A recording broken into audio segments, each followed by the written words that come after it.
今天给大家分享一下这个弓箭吧。这个弓箭也是硬料，开粗的时候也是我做的。开粗的时候是用的一个比较厚一点的料，然后我们把外形洗到位，中间的那个框也给它洗出来。洗出来之后，拿去热处理。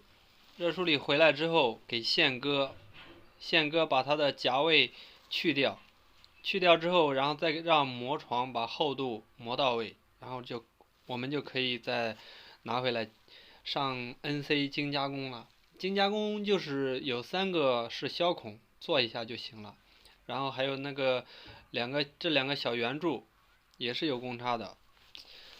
工艺就是这样排的，你们感觉这个工艺怎么样？合不合理呀？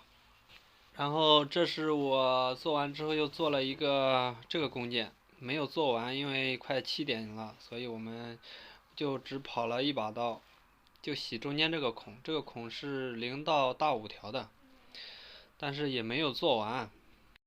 下班了，7点了。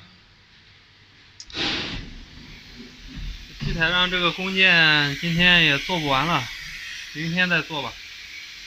这个孔是有公差的，明天再做吧。